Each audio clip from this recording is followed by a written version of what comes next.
जय हिंद दोस्तों। आज इस वीडियो में हम देखेंगे यूपी जीके का क्लास नंबर 21 है। आज हम देखेंगे यूपी के प्रमुख स्थल, उसका भी पार्ट 1 है। अगर आप हमारे चैनल पर नए हो तो चैनल को सब्सक्राइब कर लो, जिससे मुझे भी मोटिवेशन मिले, मैं भी और जल्द से जल्द आपको सिलेबस करूँ और भी टॉपिक लूँ। स्टैटिक जीके है, जीके जीएस है, ठीक है। तो ज़्यादा समय न व्यर्थ करते सीधे हम टॉपिक पर आ जाते हैं। क्या है, देखो इसमें ये चीज़ें तो आपको याद ही करनी पड़ेंगी। क्या मैं इसमें इंपॉर्टेंट बताऊँ, क्या वो बताएं, तो आप बार बार प्रैक्टिस करोगे, बार बार आपके मल्टीपल टाइम रिवीजन करोगे, याद हो जाएंगे। कुछ खास चीज़ें पहले उसको कर लेते हैं। देखो, यूपी के 3 स्मारक विश्व धरोहर सूची में, वर्ल्ड हेरिटेज साइट में आते हैं। यूपी के 3 स्मारक, उनको आपको कर लेना है सबसे पहले, क्योंकि एग्जाम में वो पूछता है। एक है फतेहपुर सीकरी, ताजमहल, आगरा का किला। देखो, आगरा आगरा का किला उसी के बराबर में पड़ता है, फतेहपुर सीकरी, वहीं ताजमहल। यानी कि आप भूल भी जाओगे तो क्या कैसे याद रखोगे, आगरा की चीज़ें हैं, तीनों की तीनों आगरा की चीज़ें हैं। कौन से, ताजमहल, फतेहपुर सीकरी, आगरा का किला, तीनों की तीनों आगरा की चीज़ें विश्व धरोहर सूची में शामिल है। क्वेश्चन पूछ लेता है, यूपी के राज्य पर्यटन विकास निगम की स्थापना 1974 में हुई। ये भी आपको पूछ सकता है, क्योंकि ग्रामीण परिवेश में यूपी के राज्य पर्यटन विकास निगम की शुरुआत 1974 में हुई, ठीक है जी। अब प्रदेश के पर्यटन उद्योग का दर्जा 1998 में मिला, यानी प्रदेश जो उत्तर प्रदेश को पर्यटन उद्योग का दर्जा 1998 में मिला। यूपी का सबसे पुराना राजकीय संग्रहालय कौन सा है, लखनऊ संग्रहालय, 1863 में निर्माण हुआ। तो इसमें आपको क्या क्या चीज़ याद रखनी है कि यूपी के 3 स्मारक है जो विश्व धरोहर सूची में आगरा में पड़ते हैं, फतेहपुर सीकरी, ताजमहल, आगरा का किला। यूपी को राज्य को पर्यटन उद्योग का दर्जा 1998 में मिला। यूपी के राज्य पर्यटन निगम की स्थापना 1974 में। ये 3 चीज़ें आपको अच्छे से याद रखनी है। और यूपी का सबसे पुराना राजकीय संग्रहालय लखनऊ का संग्रहालय है, जिसकी स्थापना 1863 में हुई। ये था तो फैक्चुअल चीज़ें। अब है कौन सी चीज़ किस चीज़ के लिए फेमस है, पूछ सकता है। तो इसमें जो जो मैं आपको बताऊँ वो तो आपको पढ़ना ही है, कुछ एक्स्ट्रा भी आप जो ये है। देखो, गंगा यमुना का संगम प्रयागराज में, आपको पता है, ये सभी को पता। एक आनंद महल, आपको याद रखना, आनंद महल आपको याद रखना है। क्या, आनंद महल, ये इलाहाबाद में पड़ता है। आनंद महल बोलो या आनंद भवन, ये इलाहाबाद में। चंद्रशेखर आज़ाद पार्क, जिसे अल्फ्रेड नोबल पार्क भी बोलते हैं, अल्फ्रेड पार्क बोलते हैं, सॉरी, ये भी इलाहाबाद में पड़ता है। जोधाबाई महल, ये इलाहाबाद में है। कुछ चीज़ें डबल हो सकती है, जैसे जोधाबाई महल ये इलाहाबाद में भी है, कोई दूसरी जगह भी है, ठीक है। तो आगे आएगा आपको पता चल जाएगा। कुंभ नगरी प्रयागराज को बोलते हैं, खुसरो बाग। तो आपको कौन कौन सी चीज़ें याद रखें। जो चीज़ आपको पता है उसको याद करना इतना ज़रूरी नहीं होता, जो चीज़ आपको ऑलरेडी पता है। जैसे कि मैं बोलूँ गंगा यमुना का संगम, ये आपको पता है। मैं बोलूँ कुंभ नगरी, ये आपको पता है, ठीक है। जो चीज़ नहीं पता होती वो एग्ज़ाम में आती, वो दिक्कत करती है। तो हम उन्हीं दिक्कत वाले क्वेश्चन को सबसे पहले करेंगे, ठीक है। तो आपको याद रखना, आनंद महल, आनंद भवन, ये इलाहाबाद में है। Chandrashekhar Azad park, Alfred park, ये भी आपको पता ही होगा, ये इलाहाबाद में है। जोधा और खुसरो बाग, ये आपको 3 चीज़ याद रखनी। जोधाबाई महल, ये 3 चीज़, आनंद महल, आनंद भवन, जोधाबाई महल और खुसरो बाग, ये इलाहाबाद में। अब आगे बढ़ते हैं, आगे क्या है, अब देखते हैं हम लखनऊ की कुछ फेमस चीज़ें। तो इसमें आपको क्या याद रखना, देखो, मोती महल और रूमी दरवाज़ा। रूम यानी कि लखनऊ में बहुत सारे रूम ऐसे ट्रिक बना लो, रूमी दरवाज़ा, मोती महल और बागों का शहर, ये लखनऊ को कहते हैं। बाकी आप बेगम हजरत महल पार्क, ये भी लखनऊ में। छोटा बड़ा इमामबाड़ा, ये भी लखनऊ में। काकोरी शहीद स्थल, क्योंकि लखनऊ में ही हुई थी वो घटना, नवाबों का शहर, ये तो आपको पता ही है। तब आपको इसमें क्या क्या चीज़ें याद रखनी है जो एग्ज़ाम में पूछ सकता है कंफ्यूज करने के लिए। देखो, रूमी दरवाज़ा, मोती महल और छोटा इमामबाड़ा, बड़ा इमामबाड़ा और काकोरी शहीद स्थल, ये तो आपको याद ही होगा क्योंकि लखनऊ से संबंधित है। तो छोटा इमामबाड़ा, बड़ा इमामबाड़ा, मोती महल, रूमी दरबार, ये लखनऊ में पड़ता है। अब आगे देखते हैं। अब देखते हैं अयोध्या। देखो, अयोध्या में एक चीज़ आपको याद रखनी है कि अयोध्या में संग्रहालय भी है। इससे क्वेश्चन नहीं पूछेगा, बहुत कम चांस है, वो पूछता है जो हम कम याद रहते हैं। तुलसी गार्डन, ये अयोध्या में है। सूरज कुंड, ठीक है। कनक भवन भी ये अयोध्या में पड़ता है, बट आपको जो मेन याद रखना, तुलसी गार्डन और सूरज कुंड, इसको आपको अच्छे से पढ़ लेना है। तो अयोध्या से क्या कौन सी चीज़ें याद रखनी है जो मैंने आपको एग्ज़ाम में दिक्कत कर सकती है? तुलसी गार्डन और सूरज कुंड आपको देखना है। तुलसी गार्डन और सूरज कुंड बनाया जा रहा है अयोध्या में राम मंदिर के लिए, ऐसे याद रख लो। तुलसी माता भी चाहिए, तुलसी गार्डन और सूरज कुंड बनाया जा रहा है वहाँ पर एक बड़ा सा। अब राम मंदिर भी बन रहा है, ऐसा याद कर लो ट्रिक के लिए, ऐसा है नहीं, ठीक है। अब आगे देखते हैं मेरठ। मेरठ में क्या है? पांडवों की नगरी कहते हैं, तो आपको पता ही होगा, तो इस पर तो आपको क्या ही बताएं। हस्तिनापुर भी मेरठ, हस्तिनापुर मेरठ को कहते हैं, ये भी आपको पता ही होगा। आलमगीरपुर, आलमगीरपुर मेरठ को कहते हैं, ये आपको ध्यान रखना। सरदार पटेल कृषि यूनिवर्सिटी, एक ही चीज़ ये आपको याद रखनी है, सरदार पटेल कृषि यूनिवर्सिटी मेरठ में पड़ती है, ठीक है। अब आगे देखते हैं, आगे क्या, अब देखते हैं बनारस किस लिए फेमस है। अब देखते हैं बनारस। देखो बनारस के बारे में क्या है जो आपको मेन याद रखना। मार्कंडेय मंदिर, ये बनारस में पड़ता है। संकट मोचन मंदिर, ये भी बनारस में। साक्षी विनायक मंदिर, ये भी बनारस में पड़ता है। बाकी आप इन 3 चीज़ों को आपको अच्छे से पढ़ लेना है, बाकी आपको जितना याद रह जाए उतना आपके लिए अच्छे। बाकी काशी विश्वनाथ मंदिर आप जानते ही हो, ठीक है। गंगा के 84 घाट आपको समझ में आया, बनारस में पड़ेगा। और बुद्ध की सबसे ऊंची प्रतिमा 80 फीट की जो है, बुद्ध की सबसे ऊंची प्रतिमा 80 फीट की भारत के अंदर, वो बनारस में ही है। बुद्ध थीम पार्क भी, तो आपको याद रखना ये बुद्ध की सबसे ऊंची प्रतिमा बनारस में ही 80 फीट की जो है, यानी बुद्ध की सबसे ऊंची प्रतिमा इंडिया में कहाँ है? बनारस में।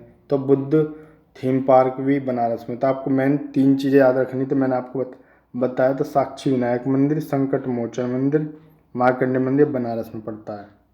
काशी विश्वनाथ मंदिर, जिसको रानी अहिल्याबाई द्वारा निर्मित थी, ये रानी अहिल्याबाई द्वारा निर्मित थी, इस बात को भी आप याद रखना। काशी विश्वनाथ मंदिर जो रानी अहिल्याबाई द्वारा निर्मित था। अब आगे देखते हैं, अब देखते हैं आगरा। आगरा में ज़्यादातर चीज़ें आपको पता ही होगी, तो अब आगरा के बारे में देखते हैं। देखो ये देखो जोधाबाई महल। जोधाबाई महल एक जगह और था, प्रयागराज में भी था जोधाबाई महल, और ये आपका, ये मैंने यहाँ पे नोट कर दे, ये आगरा और प्रयागराज दोनों जगह जोधाबाई महल है। इसलिए ये क्वेश्चन तो कम आने की संभावना होती है, अगर आ भी जाए तो ध्यान रखना आगरा प्रयागराज दोनों जगह है ये। और इसमें लाल देखो ताजमहल, लाल किला, आगरा का किला, ये आपको पता ही है, अकबर ने बनवाया था लाल किला। आगरा का लाल किला अकबर ने बनवाया। अकबर का मकबरा इसे करना पड़ता है, ये भी आगरा में, फतेहपुर सीकरी।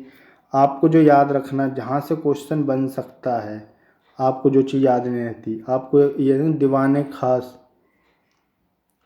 पंचमहल, यह आगरा में पड़ता है। जबकि जामा मस्जिद आगरा की है, आगरा में। ये शेख सलीम चिश्ती की दरगाह, ये 3 चीज़ आपको ज़्यादा याद रखनी है, समझ रहे हो?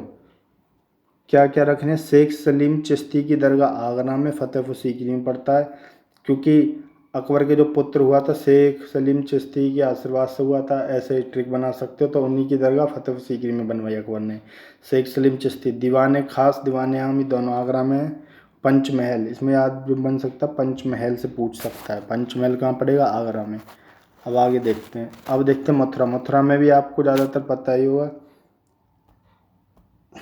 मथुरा में पड़ता है कृष्ण जन्मभूमि, आपको सभी को पता है, तो इसको हम पढ़ेंगे नहीं। कृष्ण जन्मभूमि, रसखान समाधि, रसखान जो कृष्ण जी के भक्त थे, तो ध्यान रखना ये मथुरा में ही है इनकी समाधि।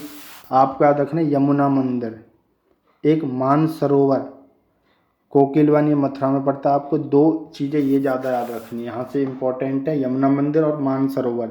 ये कहाँ पड़ेगा? मथुरा में, मानसरोवर, यमुना मंदिर, ओके। अब आगे देखते हैं किस किस ट्रिप पर आते हैं। अब एक चंदौली, देखो चंदौली उसी से बना है, चंद्रप्रभा डैम, चंद्रप्रभा, चंदौली में। चंद्रप्रभा वन्य जीव अभयारण्य चंदौली में, चंद्र से ही आप इसको कर लो, ये भी यहाँ पे चंद्रप्रभा। नवगण, आपको याद रखना नवगण चंदौली को कहते हैं। ये आपका नवगण पूछे, नवगण पड़ता है चंदौली में, तो ये यहाँ से क्वेश्चन पूछ सकता है। अब आते हैं ललितपुर से। ललितपुर से कैसे क्वेश्चन पूछ सकता है? देखो ललितपुर माता टीला डैम, ये आपको पता है माता टीला डैम कहाँ पर है? ललितपुर में, तो माता टीला ललितपुर में पड़ेगा। 31 जैन मंदिर, ये भी ललितपुर में पड़ेगा। राजघाट, ये भी ललितपुर में पड़ेगा। तो यहाँ से क्वेश्चन देखो, माता टीला डैम से पूछ सकता, माता टीला जगह ललितपुर में है, राजघाट ललितपुर में, 31 जैन मंदिर ये भी ललितपुर में। जितना आपको याद हो जाए उतने बार बार प्रैक्टिस करो, आपको याद होने लगेंगी चीज़ें। ठीक है, अब आगे देखते हैं। अब देखते हैं झांसी। झांसी में देखो कौन सी चीज़ों का आपको ध्यान रखना है। देखो रानी महल, रानी की लक्ष्मीबाई से ध्यान आ रहा है, झांसी की बात हो रही है। लक्ष्मी महल, तो लक्ष्मी, रानी लक्ष्मीबाई, उनका नाम ही लक्ष्मी है, रानी लक्ष्मीबाई बोलते थे। तो ये रानी महल, लक्ष्मी महल तो झांसी में हो गई, तो आपको कर ही लोगे। झांसी का किला ये झांसी से हो गया। झांसी आपको याद रखना है गणेश मंदिर, गणेश मंदिर करके क्वेश्चन पूछिए। राजकीय संग्रहालय झांसी में है, राजकीय संग्रहालय कहाँ पर है, ये झांसी में है। या गणेश मंदिर के नाम से क्वेश्चन आए तो झांसी में पड़ेगा। आपको बस याद करने, जैसे आपको जानकारी लेनी है। जनरल नॉलेज का मतलब क्या, जनरल नॉलेज जो जानकारी हो। याद करने के पर्पज से देखोगे तो याद नहीं होंगे आपको, बस ऐसे याद करना, अपने यूपी के बारे में से जानकारी होनी चाहिए। अब आता है कुशीनगर। कुशीनगर में कौन कौन सी चीज़ फेमस है उसको देखो, बात करते हैं। देखो राम जानकी मंदिर कुशीनगर में है। लव कुश उनके पुत्र थे ना, पुत्र का नाम क्या था, लव कुश। तो उसी से याद रखना, कुशीनगर में राम जानकी मंदिर है। ठीक है, यहाँ से कर सकते। कुशीनगर महापरिनिर्वाण कुशीनगर में हुआ गौतम बुद्ध को। बुद्ध का शयन मुद्रा विशाल मंदिर, बिरला मंदिर, एक बिरला मंदिर याद कर सकते। बिरला मंदिर कुशीनगर में। राम जानकी मंदिर भी, राम जानकी की मैंने बता दी, लव कुश उनके पुत्र थे, उसी से ये कुशीनगर हो गया, वहाँ पर राम जानकी मंदिर है। ठीक है, अब कानपुर में देखते हैं। कानपुर में एक बिठूर जगह है, ये आपको कई जगह आया भी होगा। बिठूर मंदिर हो या बिठूर टेम्पल हो, तो बिठूर कानपुर में जगह है। वाल्मीकि कानपुर से ही संबंधित है। जे के मंदिर ये कानपुर में पड़ता है, तो जे के मंदिर को आप ध्यान रखना। जे के से कानपुर हो गया, या ठीक है, जे के मंदिर कानपुर में पड़ेगा। बिठूर आपको बिठूर याद रखना, बिठूर जगह कानपुर में पड़ती है। तो बिठूर टेम्पल पूछे, बिठूर डैम कुछ भी पूछे तो आपको कानपुर याद रखना है, ट्रिक है एक तरीके की। अब देखते पटना पक्षी विहार, ये मैं आपको करा चुका हूँ, इसको थोड़ा छोटा कर लें जिससे आपके समझ में आ जाए। ये मैं आपको अच्छे से करा चुका हूँ। पटना पक्षी विहार यूपी का सबसे छोटा पक्षी विहार है, पटना पक्षी विहार। अब वो कहाँ पड़ता है, एटा में। ठीक है, यानी कि आपको ये याद रखना है पटना पक्षी विहार कहाँ पड़ेगा। देखो जो मैंने सारी चीज़ें नोट डाउन को जितना एक्स्ट्रा पढ़ सकते, इस पर वेरी इंपॉर्टेंट लिखा है ये करके, तो वो आपको अच्छे से पढ़ लेने हैं। ठीक है, तो पटना पक्षी विहार यूपी का सबसे छोटा पक्षी विहार है और ये एटा में पड़ता है, ये आपको याद रखना है। चोरी चोरा कांड ये गोरखपुर से संबंधित है, इसलिए हमें याद है पुलिस स्टेशन को जला दिया था, चोरी चोरा कांड की घटना हुई थी ना, तब ये कहाँ गोरखपुर में पड़ेगा। गोरखनाथ मंदिर गोरखपुर में इस नाम से है। रामगढ़ ताल आपको याद रखना, रामगढ़ ताल, इसमें रामगढ़ ताल से बन सकता है क्वेश्चन, जिससे जिससे आप एग्जाम में अटको, तो इसको रामगढ़ ताल को याद रखना। रामगढ़ ताल, राम जानकी टेम्पल कहाँ पड़ेगा, लव कुश से याद रखना, कुशीनगर में। रामगढ़ ताल ये गोरखपुर में। ठीक है, अब सीतापुर को देखते हैं। तो देखो जब भी कोई गिनती आ जाए, 30,000 तीर्थों की भूमि, 88,000 ऋषियों की तपोभूमि, ऐसे ऐसी बड़ी बड़ी गिनतियाँ आने लगेंगी तो समझ लेना वो सीतापुर में पड़ेंगी। ठीक है, 30,000 तीर्थों की भूमि, 88,000 ऋषियों की तपोभूमि सीतापुर को कहते हैं। 30,000 तीर्थों की भूमि भी सीतापुर को कहते हैं। अब आगे देखते हैं सिद्धार्थनगर। सिद्धार्थनगर कपिलवस्तु प्राचीन स्तूप, ये सिद्धार्थनगर में, ये आपको ध्यान रख सकते हो। और आपके बहराइच में कतरनिया घाट आपने पढ़ा भी होगा, कतरनिया करके डैम था, तो मैं बताता कान को कतर लिया, बहरा हो गया, तो बहराइच में कतरनिया घाट बहराइच में पड़ेगा। राजा सुहेलदेव मंदिर ये भी आपको याद रखना, राजा सुहेलदेव बहराइच में पड़ता है। ठीक है, तो इसमें एक बार और समराइज कर लेते क्या क्या चीज़ें आपको ध्यान रखनी है। देखो बहराइच के लिए आप कर सकते हो राजा सुहेलदेव मंदिर, और कतरनिया घाट बहराइच का हो गया।